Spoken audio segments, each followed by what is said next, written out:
ആമേൻ ആമേൻ. യേശുവിന്റെ ഏറ്റവും പ്രിയമുള്ളവനെ, സങ്കീർത്തനം 9:18, പാവങ്ങളുടെ പ്രത്യാശ എന്നേക്കുമായി അസ്തമിക്കുകയില്ല. അല്പകാലത്തേക്ക്, കുറെ കാലത്തേക്ക് അന്തം വിട്ട് തകർന്ന് കരഞ്ഞ് നിലവിളിക്കേണ്ടി വന്നേക്കാം. പക്ഷെ പാവപ്പെട്ടവന്റെ പ്രതീക്ഷ എന്നേക്കുമായി നുള്ളിക്കളയാൻ സാധിക്കില്ല. കാരണം പാവപ്പെട്ടവന്റെ സൂര്യനാണ് ദൈവം. ദരിദ്രന്റെ പ്രത്യാശ, പാവപ്പെട്ടവന്റെ പ്രത്യാശ എന്നേക്കുമായി നുള്ളി അമർത്തി അവനെ അവസാനിപ്പിക്കാമെന്ന് ആർക്കും പ്രതീക്ഷ ആരും കരുതണ്ട. പാവപ്പെട്ടവന് വേണ്ടി സൂര്യോദയമായും പൗർണമിയായി നിൽക്കുന്ന ഒരു ദൈവമുണ്ട്. പാവപ്പെട്ടവന്റെ പ്രത്യാശയ്ക്ക് ഉത്തരമുണ്ട്. പതിതന്റെ തകർന്നവന്റെ പ്രത്യാശയ്ക്ക് അർത്ഥമുണ്ട്.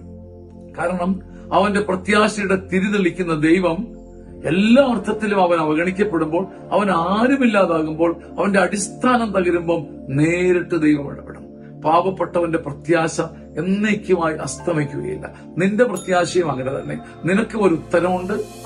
കേരളം മുഴുവൻ ചർച്ചാ വിഷയമായ ഒരു അത്ഭുത ധ്യാന ശുശ്രൂഷയാണ് സീനിയർ സിറ്റിസൺസ് ധ്യാനം. 60 വയസ്സിന് മുകളിലുള്ളവരെ മാത്രം ഉദ്ദേശിച്ച് സഭയൊരുക്കുന്ന അപൂർവ ധ്യാനം. ചങ്ങനാശ്ശേരി അതിരൂപതയുടെ സിയോൺ ധ്യാന കേന്ദ്രത്തിൽ അടുത്ത ധ്യാനം ജൂലൈ 27 ഞായറാഴ്ച വൈകുന്നേരം 5 മണിക്ക് ആരംഭിച്ച് 28, 29, 30 ബുധനാഴ്ച 3:30 മണിക്ക് തീരുന്നു. നമ്മുടെ മാതാപിതാക്കന്മാർക്ക് കൊടുക്കാൻ പറ്റിയ ഒന്നാം തരം സമ്മാനം. വിളിച്ച് ബുക്ക് ചെയ്യുക. മനോഹരവും സമൃദ്ധവും കൃപാനിർഭരവുമായ ധ്യാനത്തിൽ പങ്കാളികളാകുക. വേഗം. ആമേൻ ആമേൻ ആമേൻ.